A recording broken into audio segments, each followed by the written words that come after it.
Hi, good morning and welcome. This webinar offers closed captioning, and to enable closed captioning, click on the blue widget or the CC in a box located on the bottom left of your screen. And welcome to the City of Chicago Department of Business Affairs and Consumer Protection, BACP webinar. We've adapted our regular business education workshops at City Hall into these webinars until further notice. Please note any website or email that I mentioned will be posted in the chat box on the right side of your screen. All BACP offices are open to limited members of the public, and masks are required in all BACP facilities. For those seeking business licensing assistance, we strongly encourage the processing of licenses and permits online. Businesses can apply or renew by visiting chicagobusinessdirect.org, or you can call 312-74-GO-BIZ. If you are part of the BACP Entrepreneur Certificate Program, you can get credit for joining this webinar by sending an email to bacpoutreach@cityofchicago.org. If you want to learn about the program, please visit chicago.gov/business education. Also, this webinar is being recorded and will be available at youtube.com/ChicagoBACP. And all the information that was mentioned will be posted in the chat box. We encourage attendees to ask questions. Please use the chat box and send your questions to all panelists. We will have a Q&A session at the end of the presentation, and there will be some questions during the presentation as well. Today's webinar will be how to make time for your goals, even if you're drowning in to-dos, presented by Jamie Martin. Welcome, Jamie. Thank you for having me today. I'm excited to talk to everybody. So we're going to dive right in, and hopefully I can get, there we go. Still working on the technical side of this, everyone. But do you ever feel like this? Great. If you do, you are in the right place. Today is not about adding even more to your already full plate. It's really about re-energizing you and freeing you up to go after your goals. So what we're going to cover today is really a few key things. So the first one is the key to success is really having the courage to be honest with yourself. It's so important to be able to lean into that honesty and stand in it.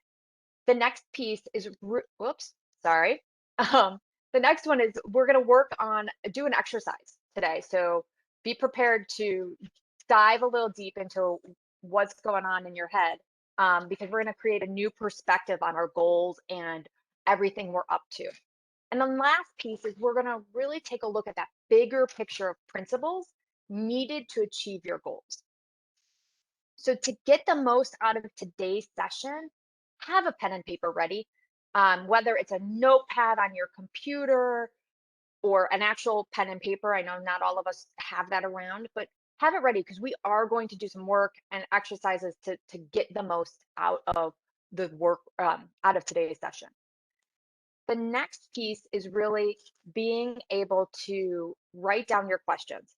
So I am going to allow some questions throughout the conversation, but I want you to really write them down so that when we get through the end of the presentation, if you do have questions, we can bring them up and actually dive into them in more depth than I'd be able to do in the middle of the content.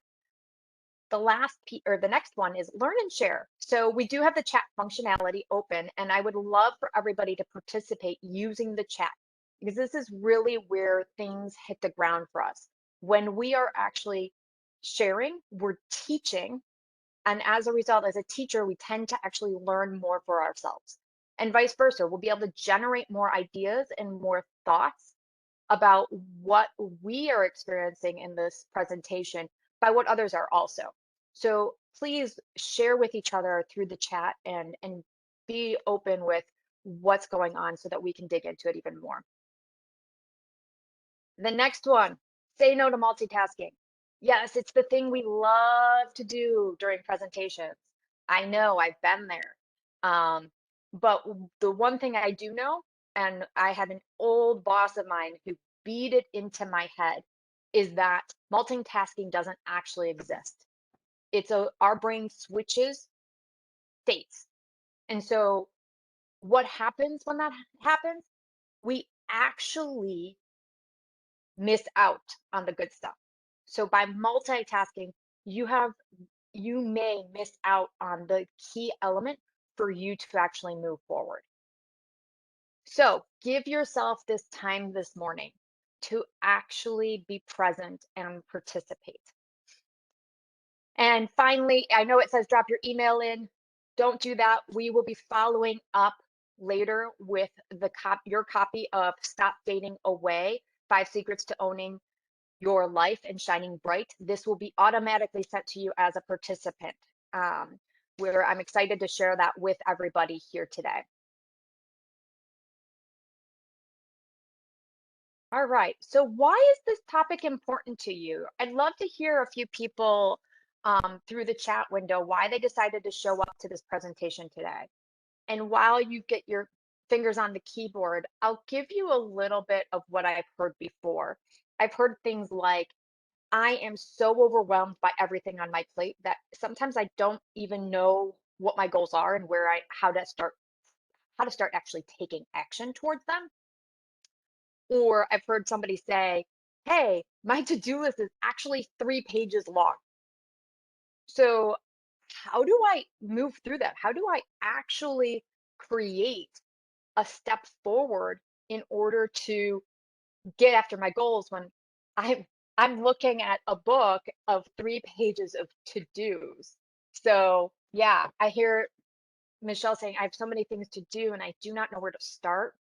Awesome. And oh, yep, too much going on, especially regarding politics, startup, looking for part-time work. Yeah, having a lot of things that seem both urgent and important. And how do you move that forward? Um, oh, I have to-dos that never get completed. Yes, they always end up at the bottom, right? Because even though they feel like they're important, they always float down. I've definitely experienced that in my life.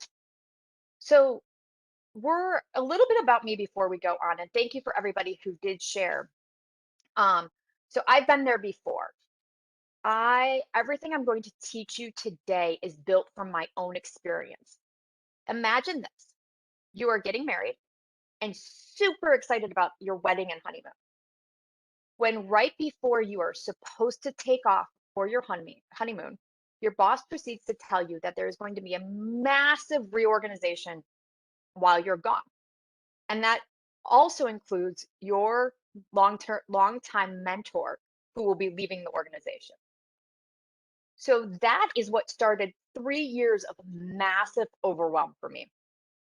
I was sitting in another country trying to pretend that conversation didn't happen during the US elections. And for all of us Chicago people, it was during the Cubs World Series. So you can imagine I was already like sitting there going, okay, I'm missing the Cubs in the World Series. And hell must really be freezing over because, I mean, the Cubs were in the World Series. Um, as well as looking at my job going, what is going on? But that at that time, I thought, oh my gosh, this is so much. Little did I know that that was actually the start of me having so many more life transitions. Over the next 3 years, I left that company. I started at a new one that was hedging to be acquired. I bought a house with my husband, got a promotion to lead as the VP of product for this organization, and started infertility treatments. And I found myself having to drag myself out of bed each day and preparing me to get beat down by whatever situation was coming my way. So at the office, I was the punching bag. With infertility, I was the pincushion. At home, I was very much the forgetful wife who, for the life of me, could not remember to take meat out of the freezer for dinner. My goal was simply get through the day. And I hated living this life. So something really had to give. I wanted more from my life, but what I was doing was actually eating me alive. So I started to ask myself one simple question. How do I want to live my life? And with that one question, I realized that I could make changes. I became clear on what was in my way. I got super supported and figured out how to overcome those obstacles and actually go after my dreams without sacrificing myself and my energy. And the more I practiced this, the more it really built into a set of key principles that I use for myself as well as with my clients. And these key principles are really what helps keep us moving towards those bigger goals and being able to live the life we want and thrive. So, from these key principles, I've actually learned quite a bit of things that I know for sure. So, the first one is anybody can have the life that they want and the time and space to create that life. But you must shift your mindset first. And finally, to have a thriving life of our dreams can be easy. I know it sounds like it can't, but it really can. So before we dive into the rest of the session, let's stop for a moment and give ourselves that little bit of time to breathe because most of us that are on this call probably don't give ourselves that time. So let's gift it to ourselves today. So I want you to take a moment to close your eyes, get really comfortable in your chair. Feel your feet on the ground. Wiggle your toes a little bit. Roll your shoulders if it feels good. Roll your head if that feels good. Now take a deep breath in. A nice slow breath out. Take one more deep breath in. Another nice slow breath out. Imagine your dreams and your goals.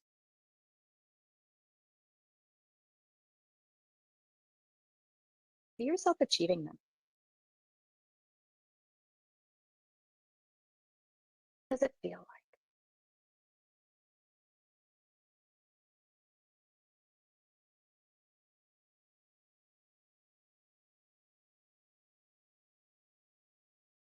Feel yourself smile as you see yourself. Feel yourself in that moment.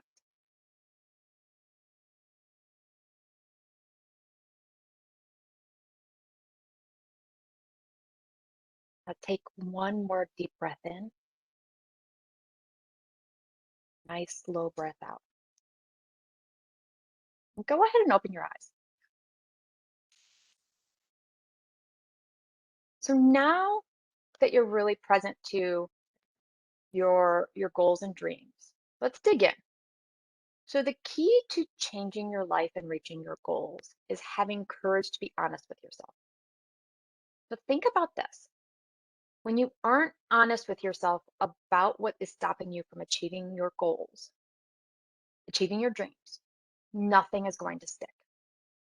Doesn't matter what program you do, doesn't matter what to-do list you try, whether it's whatever project management you try to do on your goals, it's not, it's just not going to work.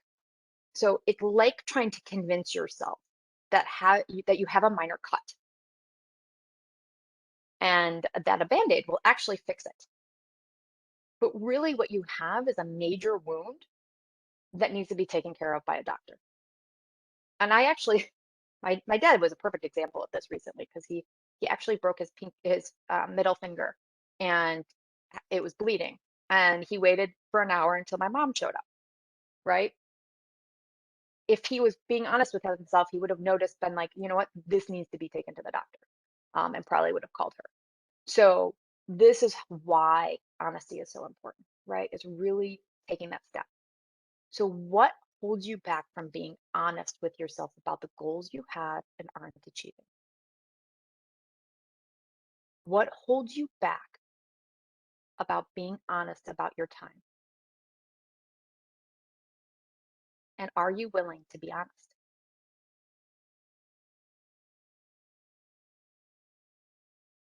So, if your answer is no to any of these, you aren't ready to go for your dreams. And that's perfectly okay, right?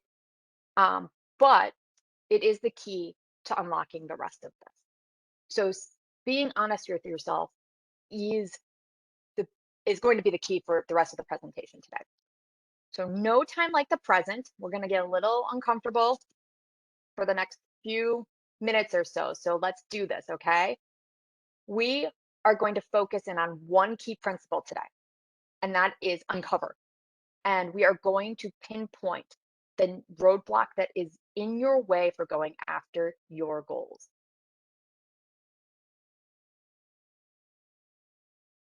All right. So take that piece of paper out and the pen. And this is the time, and I'm going to ask you all to excuse my language, but it's time to get real and bitch about your time. So, write out all of your complaints around your time and goals. What do you hate about it? What pisses you off? I'm going to give you a good 5 minutes to do this. Okay. So, go ahead and write out all those complaints.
And if you need a reminder, we're writing out all of our complaints about our time and um, any goals you have or any complaints you have around not being able to meet your goals.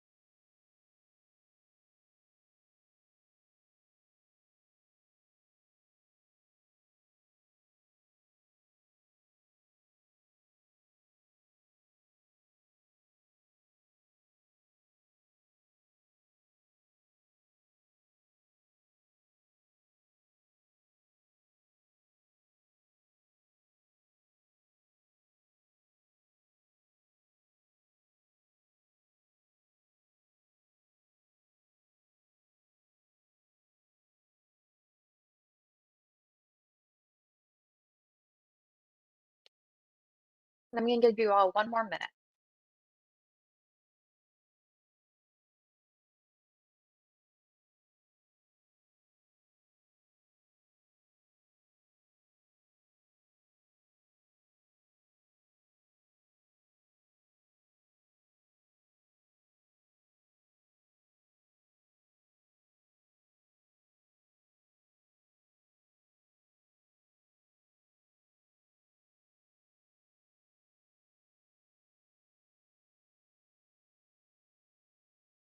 Okay, great.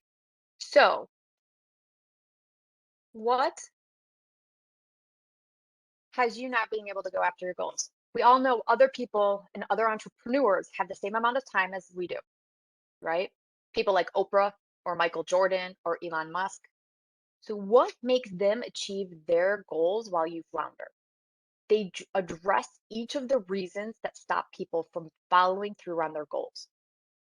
So, there are a lot of reasons that we don't follow through on our goals, but the top five that I've seen occur most often is resist being supported, not practicing boundaries, not knowing why you want this goal, and aiming for that perfection. So, really, you want it to be perfect, right? You want all of it to just be 100%. And the last one is you want everyone to be happy. So, you go the extra mile for them, AKA, you people please. So, looking back at your complaints, what reason do each of your complaints align to? And write down the number next to them. Okay.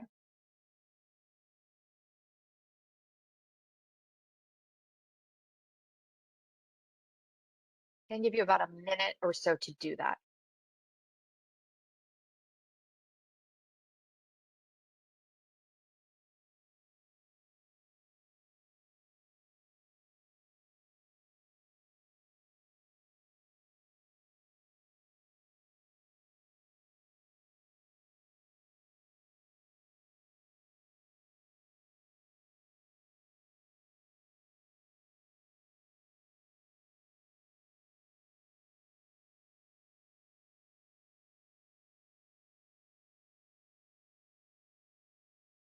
Okay. So who has a lot of number ones? Actually, write down in the chat which one of these you have the most of. So you have the most number ones, number twos, number threes, number fours, or number fives. And it's really important you do this because this is going to help to dictate where we go next in our conversation. It's a little bit of a choose your own adventure morning. Ah, none of it fits your situation in it. Okay. Maybe fives, twos.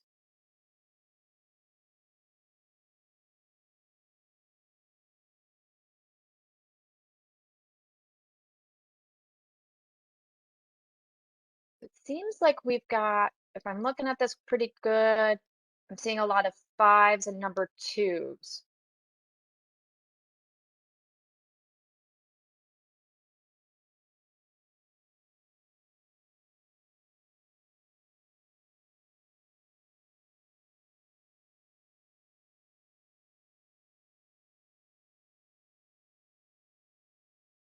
It looks like number five is winning the show.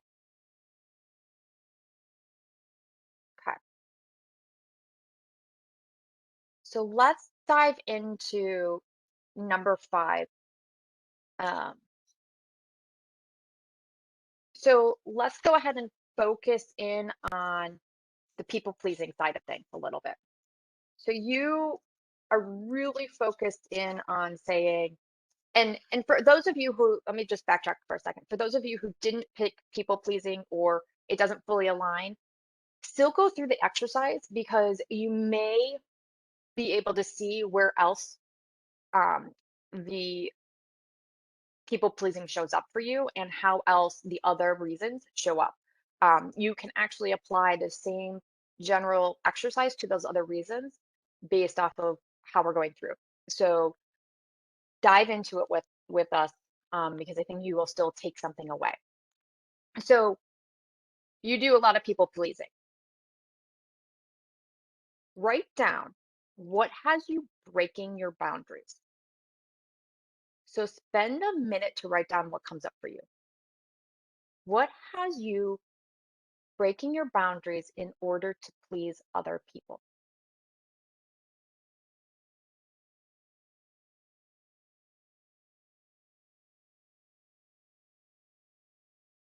And I'm going to give you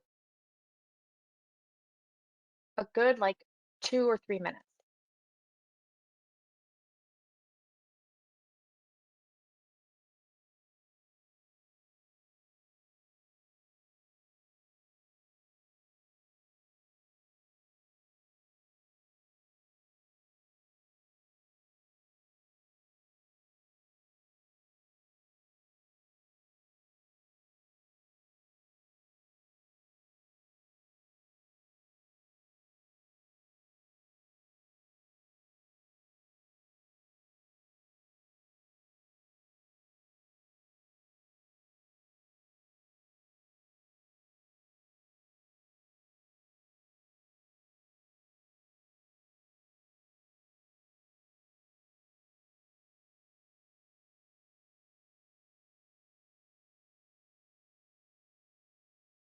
Okay. So I'm hearing a few people kind of talking about obligations, feeling like they have to do it, uh, allowing their stuff to go to the back burner because it feels like everybody else's goals might be more important. Um, oh, this is a good one. Top client's goal. Have to meet that top client's goal. Okay. Awesome. I've also heard things like I'm I actually feel guilty if I say no to somebody. Um, I've heard I'm not right. It's actually uncomfortable to put put that boundary in place and allow it to stay. And it's uncomfortable to tell somebody, I'm not going to do that. Instead, it's so much easier to say, okay, it's okay if I am not going to be comfortable. I'm going to make you happy. Yeah, guilty and wanting to really have them be happy. I love that one. Um, being liked and not rocking the boat. Yes, that's a big one. It's a lot of what we do when we're people pleasers. We want everybody to like us. It's inherent in who we are, and we really want to lean into that. So with that in mind, um, what are some ideas you have about how to practice and really own yourself and being willing to say to allow the boat to get rocked? So what's a practice you could take on to address your particular reason for people pleasing? And write that down.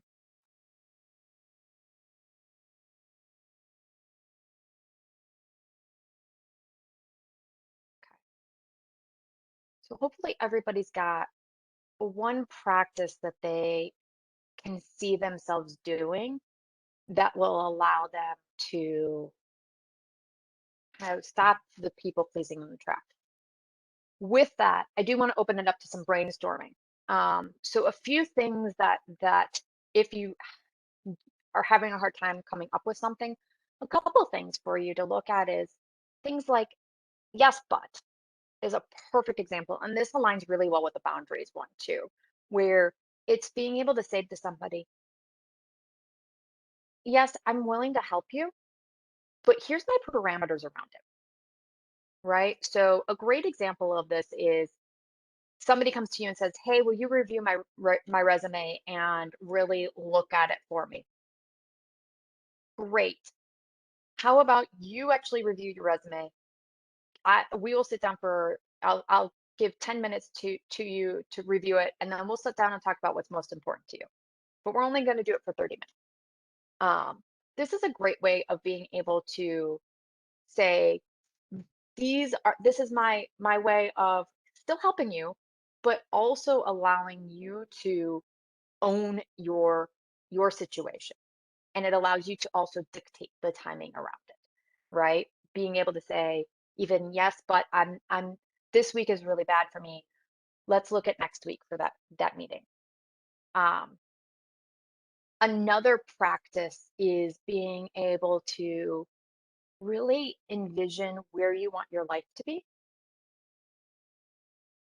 and lean into that a lot, and give yourself the moment to pause before you say yes to something and check in. Is this supporting where I want to go in my life? Or am I really leaning into what the other person needs and wants in life? Any other ideas that people had, please share in the chat because this is a great way for us to continue to generate more from each other's ideas as to what practices we can take on.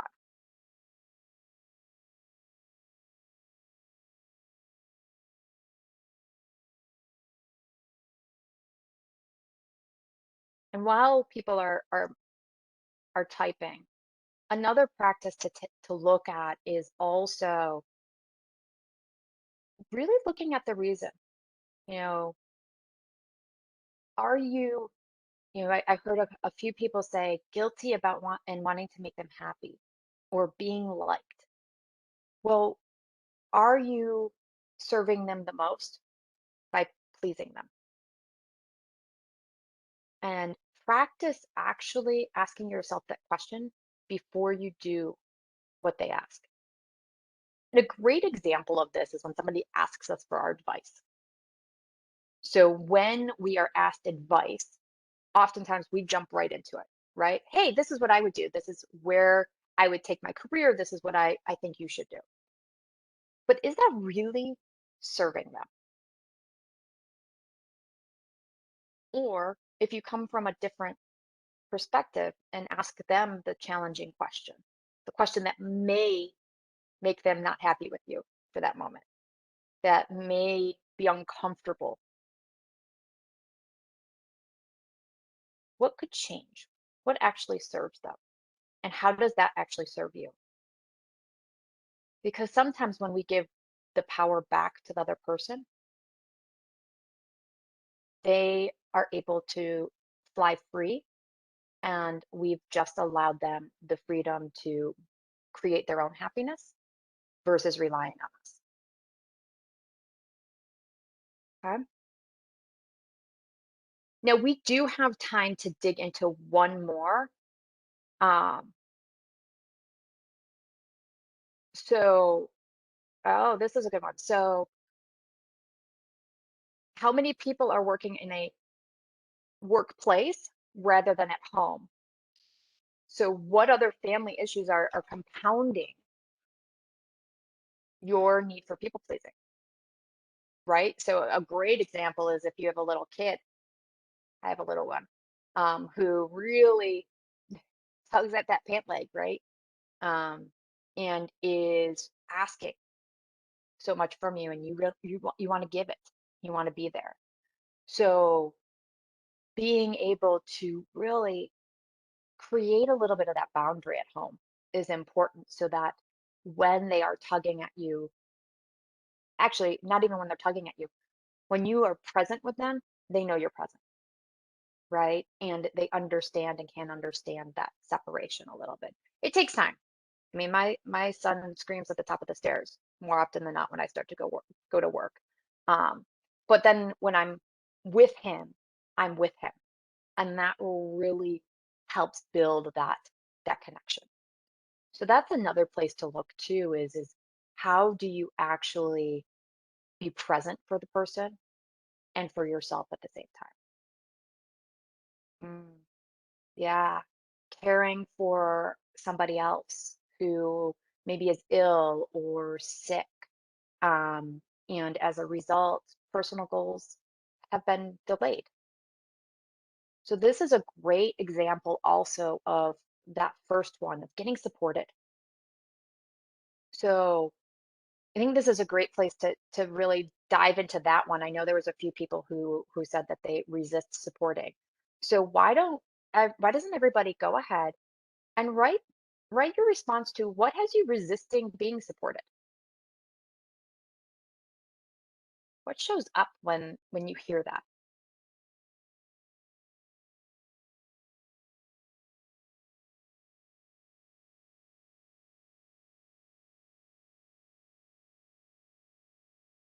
Being judged.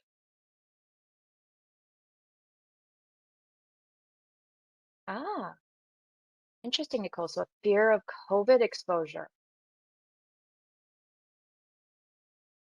Yeah. So often I hear when we are resisting being supported, it is that like being judged, or in the COVID world, what does it look like person to person, right? Um, Feeling like you aren't doing enough or aren't enough. Also, I've heard things like how I can do it myself. Why would I need support? I can make it all happen. I've been told that you just suck it up. I mean, I grew up with that message. Just suck it up. You can do it.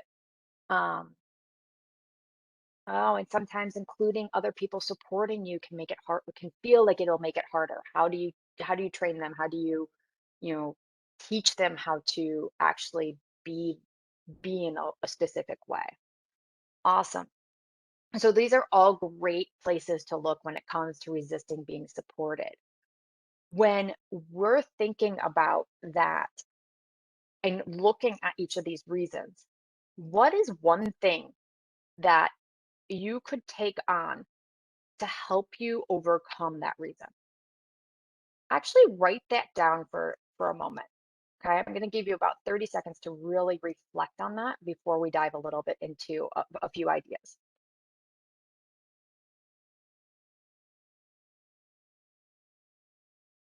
Yeah, so I was asked to repeat it. So the question is based off of what you wrote down of why you resist being supported, what is one way you can address that piece of it so that you can actually get the support you need?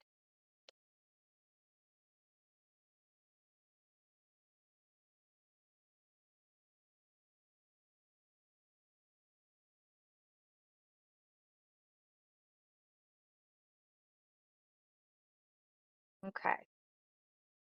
I gave you a couple of minutes to write that down.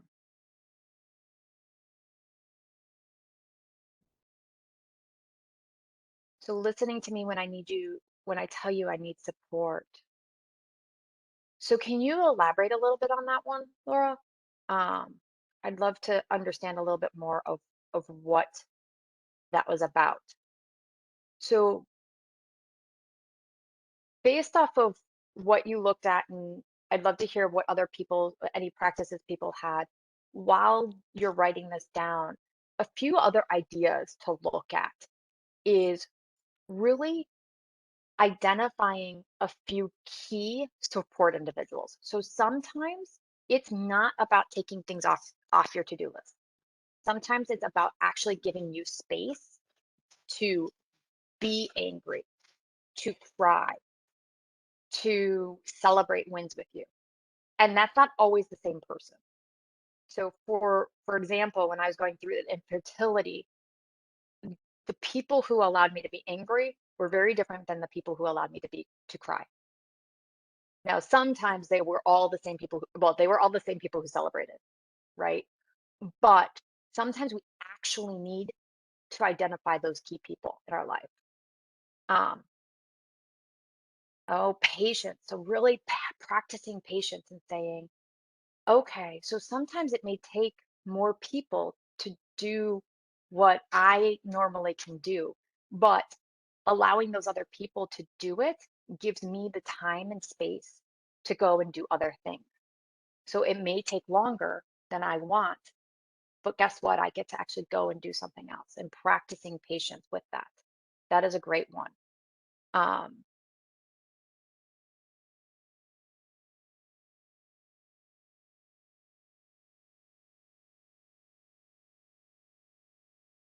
okay, so being able to support the family overall and the stress around it. So it's really how do you actually build that out bigger and looking at that, right? So looking at the way of creating a community that actually lifts that up for you. So who are the key people in your life? And if you don't have them, where would you need to get them from? What roles can help you actually feel that support? Express what you need from your partner or friend. Yes. And so I heard a few people say also like sometimes people don't hear you when you ask for what you need. And it's really important to go back in from a place of, hey, a place of being allowing yourself to recenter and ask again and ask them if they like heard you, right? Ask them to repeat back to you what they heard you say.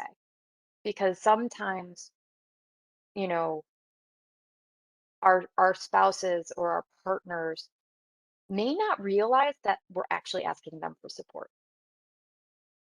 So it's really getting vulnerable with them in a way that's not practicing the vulnerability side and not the defense side. Okay. So that is a practice in being able to communicate and go back in and asking very specifically what you need. So, for example, there's times where I've looked at my husband and I said, I'm having a really busy week. I need support. Well, he doesn't know what that looks like. Actually, I'm going to use a completely different example. My mom asked me for support, or she said she just needed me time. And so I asked her, I was like, well, what does that look like, Mom? And she went and she joked because she's like, you're a coach. Of course you're going to ask me that. And I said, no, no, no. I can't give you what you need if you don't actually clarify it to me. And I want to be able to support you. So being very specific. And she was able to say, well, what that looks like is get your dad out of the house for an hour. Great, I can do that. Find somebody to help rebuild a mantle. Great, I can help you with that. Ask me how I'm doing. Awesome, I can do all three of those. By being very specific with our ask for support, we can get it a little bit better. Okay. So check in with yourself if you feel like you're not being heard.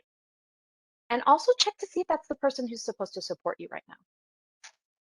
Because sometimes the person we ask for support isn't necessarily the person who can support us in that moment. Sometimes they're not the person who's comfortable with having somebody cry. Sometimes they're not the person that's comfortable with anger. Sometimes they're not the person who's good at finances, right? So really take a look and build out the support you need so that it's really a well-rounded. And that's a great place to look to see where areas of my life am I really losing support. Okay. So I went into that a little bit pretty deep. Um, okay. So any other pieces that I didn't touch on when you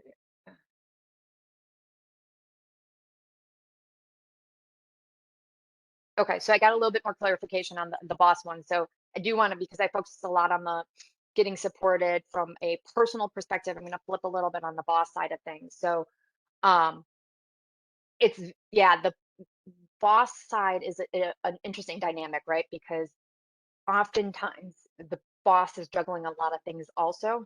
And so they're spinning and you're spinning and you're both not on the same page.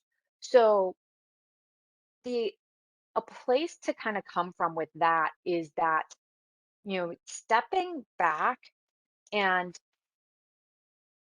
asking them if they're calling you back at saying simply, I'm working on it. Is there a specific need and a time you need this by? Or are you calling because you need some other information? Like like really getting curious about what the pressure is that's causing them to put more pressure on you. Because oftentimes I've had it that when a boss is coming back and doing this, it's because they feel either they're feeling pressure from above or they don't feel like they're getting an update in time. So you may need to actually flip it a little bit and say, well, when do you need me to give you the next update? So I'm working on it. I don't know how long it's going to take me. I can update you in 30 minutes. Will that work? Great. Okay. Great. So that's a way those two areas are great places to look. So coming from a curiosity place with your boss, and then also coming from the perspective of, hey, what will serve you if I send you updates by? Um, that also helps get you them off your back, because if you can say, I'm working on it, I'm gonna update you in 30 minutes, they'll go, sweet, I can deal with that. Or they will tell you, can you give me an update sooner? Oh, you can't? Okay, now you can have an open dialogue. Okay. Great. So with that, um, let's take a look at the bigger picture of what you need to do in order to really go after your dreams, right? So we've talked about resisting goals, we've talked about people pleasing. Let's actually look a little bit bigger at the key principles, okay? Now I'm going to define all 7 elements of this. And what I recommend you doing is rating yourself from a scale of 1 to 10, where 1 is low and 10 is high, on how well you're doing with this. Now, don't overthink this. This is a quick little assessment. And with this assessment, you're going to really understand what's working well with approaching your goals and where you might need to go up a notch or two. Okay. And this is a great way to narrow your focus so that you're not trying to tackle everything at once. It's kind of, I always liken it to cleaning out a kitchen sink or kitchen drawer. You take it out, and then all of a sudden, like half an hour later, you figured out that the whole entire kitchen's in the middle of the counter. Um, we don't want to do that with our personal goals or our professional goals. We want to pick one thing and work on that and move it up a notch. Okay. So the first piece is discover. So when you know your goals and the why behind them, you know you are going after goals that are aligned with your overall purpose in life. It gives you courage and confidence to put yourself out there. So, are you clear about the goals that truly matter to you? So, on a scale of 1 to 10, the next one is focus. What goal or goals are you going to go after first? What are the key milestones for each of those goals? What are the actions to achieve them? So, having this in place is a way to move forward without feeling like you're throwing spaghetti at the wall. So, on a scale of 1 to 10, do you know what your priorities are for your goals?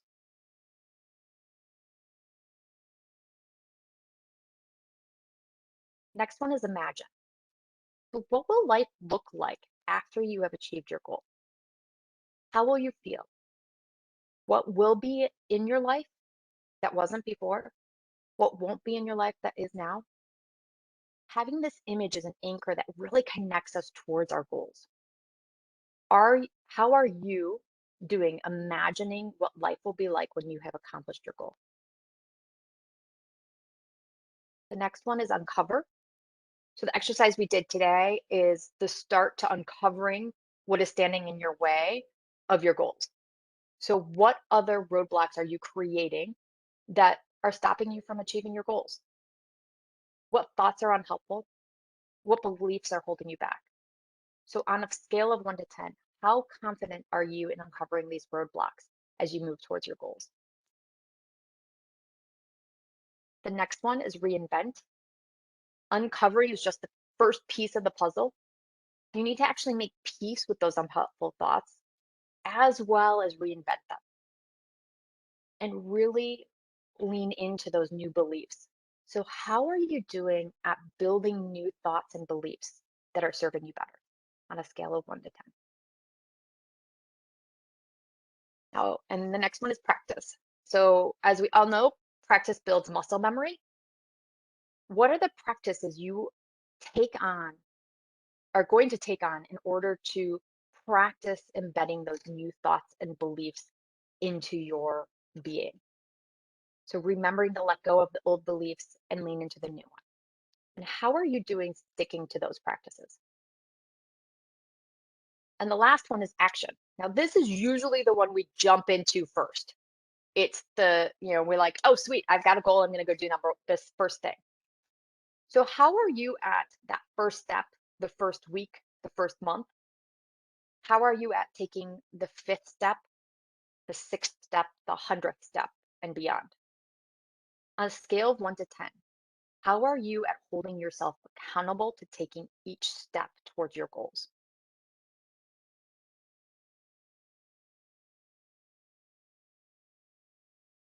So what did you learn and what surprised you? I'd love to hear what people had from what they learned in the chat. So if you can plop some stuff in the chat, and while people are doing that, I'll share a few things that I've heard from other people. So I've heard quite a bit, a lot on this front. Um, some people mentioned that they're really good at the first one and really good at the last one, but everything in the middle is a little shaky. So as a result, they actually find themselves in a place where things get messy and they get stuck, right? So they might be good at holding themselves accountable to certain things, but because beliefs get in the way, they drop off. Um, I've also heard some people say they're not good at any of this. And it surprised them. They were like, whoa, this is huge. Well, no wonder why I can't go after goals because I don't actually know what the goals are that I want as I'm sitting here listening. So of course I'm not going to do any of the rest because I don't know what I'm going after. Oh, and I learned that action is three. Yeah. And that inaction really is a big sufferer. So it's what else is going on, with that? What holds you back? How do you hold yourself accountable? So this is a great place to look. If action is so low, how do we start building accountability into our lives to move us forward, right? Sometimes it's accountability partner, somebody who is doing something similar that we can call up every week and say, hey, okay, this is what I've done. This is where I'm at, and this is when I'm stuck, right? I don't know how many people know Agile, but there's a concept in Agile, which is the Scrum meeting. And it's a 15-minute meeting where people talk about, this is what I did yesterday, this is what I'm doing tomorrow, and this is where my roadblocks are. And it's a way to get supported on those roadblocks and continue to be accountable. Great. Thank you for sharing all, everybody. So to put all of this together, it can really make a big difference in our life. One of my clients, Sanika, is a great example of this. She was looking to launch her own coaching business, move to another country, get certified in Ayurveda, and find love when we started working together. Sanika scored super high on focus. She can create the perfect plan with all the steps to go after her dreams and all the milestones. I mean, she was the perfect image of a project manager. But then she stumbles. She hesitates in action and finds herself constantly in the planning stage of her dreams. So she had two things that really got in her way. She felt she had to be an expert before she could share her experiences with the world. She wasn't being honest with herself about why she set and held these timelines that that she really wanted to achieve for her goals. So as we were working together on both of these, she had two major realizations. She was holding out for a role model to emulate before she would lean into serving the women she wanted to serve. So she really wanted to serve ambitious, single Indian immigrant working women. A little bit of a mouthful, but she was very specific about who she wanted to serve. And she was like, but there's no role model for me to do this. So how will I do it, right? And the other realization, she was afraid to change her timeline for moving to another country and everything she was up to because she was afraid of what others would think, even with us being in the early stages of COVID. So she started all of this 2 months before COVID hit, and she was putting all her pressure on hitting these timelines, including moving to another country in the middle of COVID.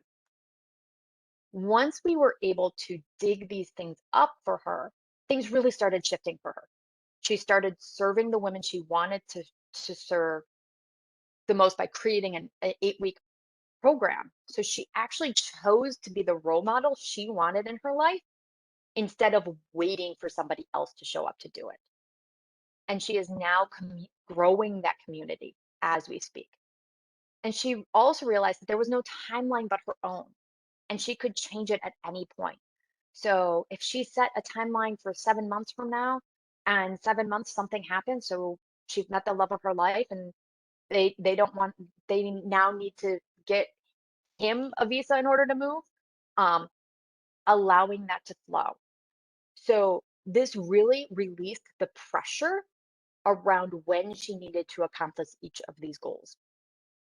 And as we speak, she just landed in Canada um, this past week and has officially become a Canadian citizen and is living there and really creating her life about a year and a half after her initial intention. But she's in a beautiful place and really leaning into it. So this is how all of this can be pulled together. And when you look back at how you rated things, really look at the one, either choose a couple where you want one that you want to move up because it's maybe it's a 5, but you want to move it to a 6, or one that's a 3 and you want to move it to a 4. Take each one and kind of take some of the ones that you want to lean into and just bring them up a notch. Okay. So what's next for you? What is one bite-sized action you will take from what you learned today? This is something you will do in the next week. Okay. And I want you to write it down where you know you will see it and be inspired to take action. I usually recommend either the refrigerator or the bathroom mirror because we go to both of those regardless if we're working from home or working in the office. Um, ooh, analysis paralysis mode. Yes, that is one that I can personally relate to. Um, Darnella, a place for you to look is give yourself some space to just sit and not look for another answer and see what comes up for you. Um, because intuitively, you probably already know the answer. You just don't want to do it. And if sitting's not comfortable for you, practice flipping a coin. I know it sounds funny, but this is one of the things that I find really helps us lean into our intuition when it comes to analysis paralysis. Is flipping a coin allows us to see what our gut says we want. Because when the coin's in the air, we instinctively go, don't land on head, don't land on heads. Okay. So it's a great practice to be able to hit into the intuition because often when we're analysis paralysis, we're avoiding our intuition. Okay. So for everybody that's written down something, I do want us to imagine something bigger. Okay. So go ahead and put your pens down and close your eyes. Take a deep breath in and a nice slow breath out. I'd like you to imagine creating your future from a place fully connected to you, your heart, and your brilliance. You have the time and space to go after your goals. Each day, you know the path you are taking, you know what steps to take, and are able to take them with confidence, consistency, and ease. You start to see progress towards your goals, and it feels effortless. You're confident that what was once a dream goal is now becoming a reality. And you didn't have to sacrifice yourself or other priorities in your life to achieve it. In fact, you have more time to take care of yourself, to fill your cup and regenerate on a consistent basis.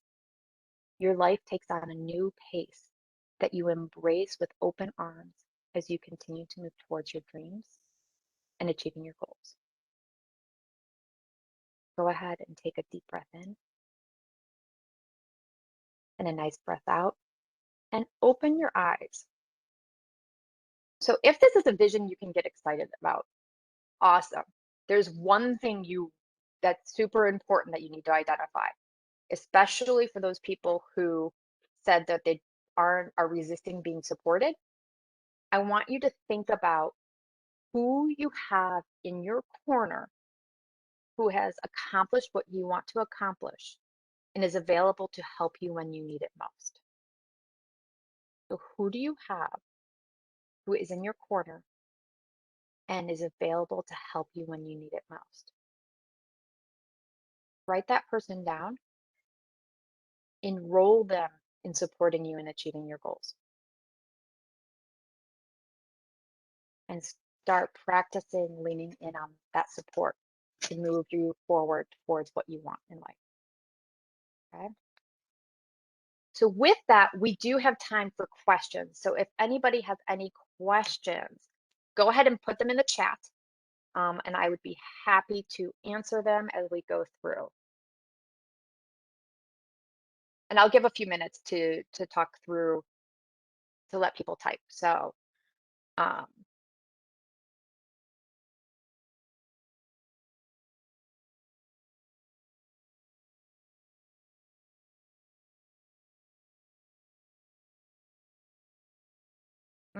I love this insight. Removing things off my plate and keeping my one, twos, and threes.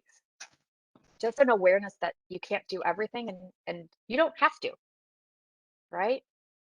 Being able to say, I don't need to do it all.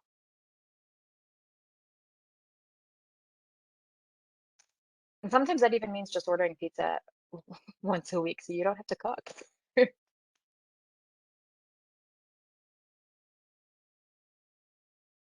I'm just going to give a couple more another minute or so for questions if there are any. Just because I know typing, sometimes it's slow, you can be typing away. Oh, great question. When should you consider having a coach versus a therapist for this?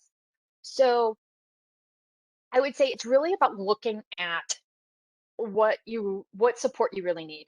Um, so a coach is really about helping you move forward, unearthing some of the roadblocks that you're facing, and taking that step forward. Typically, they also hold you accountable and build in practices. So we talked a bit about practices like what are you going to do this week in order to move you forward. Typically therapists, and I say typically because not all therapists fall into this category, but typically therapists are really about the healing component. How are you healing yourself from your past or the emotions that are coming up? How are you going to move through that anxiety or the depression? Um, Also, it doesn't necessarily have to be an either or. So if you find that you have a lot of things in your space that needs healing, but you still want to move forward, I have definitely worked with people who are working with a therapist and working with a coach. We have different ways of moving clients through, but that combination is actually really strong for particular people. So what I usually recommend is either interviewing a therapist and interviewing a coach or two and seeing, what comes up. Because sometimes I will say this, as a coach, if I think you need therapy more than you need coaching, I am going to refer you that way. I'm going to say, hey, you're not ready for this. You actually have more roadblocks that you need to do. Um, so most coaches will do that, and a coach is a great way to at least start having, like, every coach will do an intake conversation and be able to help you decide. Not all therapists necessarily know about coaching. Just kind of a little insight on that that flip. Um, so the other question, why do I talk myself out of doing what I know I need to do? So a great place to look there is seeing what you are afraid of. So the question is really, what am I afraid of if I do this? I know I need to do it, but what scares me by doing it? And what I have found is that sometimes when I don't want to do the thing, it's because I'm scared of being vulnerable. I'm scared of rejection. I'm scared of being an imposition on somebody, right? Depending on what it is. Um, I'm scared of the other person's reaction. So really look at that answer, and it may be different for each and everything that you need to do but don't do. But by looking at that, that's where you can start to go to the next piece, because sometimes you'll be able to say, you know what though, this is so important to me. I'm gonna do the bold step anyways. I'm gonna put myself out there anyways. Or you may say, you know what, mm, there's something there that I need to dig into more, and I'm gonna get supported by a friend, a colleague, to understand why I'm hesitant a little bit more on that. And Amy, let me know if that gave you enough on that question. Um, Simply say, yep, if it's enough, or if you want a little bit more, come back with another question on that. So any books, articles, and or podcasts that help with this topic? Um, oh wow. You know, Nothing that's coming up to mind right now, but what I will do is I will follow up so that the follow-up email that is sent will include a couple options for you on this topic, because I don't want to leave that question hanging. So I will make sure that that follow-up email includes either books, articles, or podcasts that I recommend. Okay. And then how do you know you need a coach in your life? So, I mean, the blanket thing that I find true for me is that when I'm supported by a coach in my life, I actually am creating more and more of the life I want. When I'm not supported, I find myself not moving as much as I want to. For you specifically, I can't answer that. What I can say is that by talking to a coach and leaning into it and seeing what you're up to and where you want to go in your life, you'll get a sense as to whether or not it's what you want to do.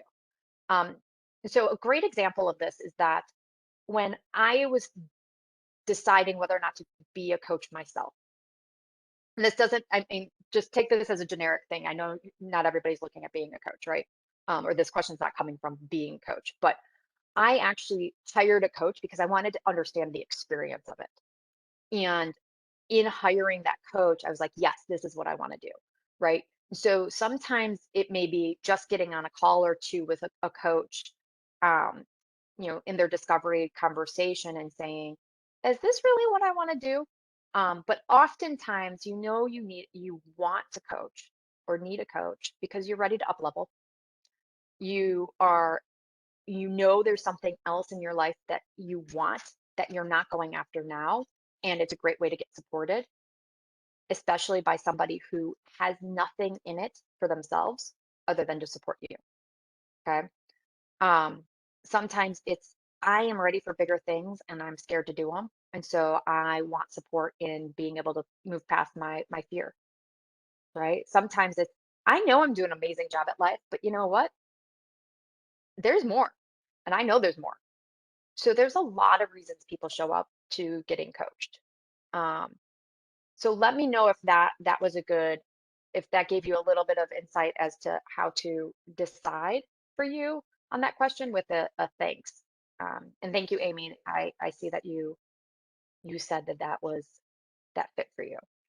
Um, and I think it looks like I covered all of the questions. I will definitely make sure that there's books, articles, and or a podcast with recommendations on more details on this topic.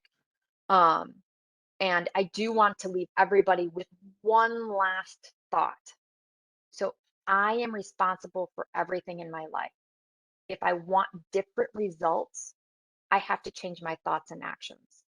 So this is from an unknown author, but it is such a beautiful quote on how to move forward in our life and how to step into being able to say, I have responsibility and I can make the changes. So thank you everybody for being here. I appreciate it. And I hope that everybody got value from our conversation today.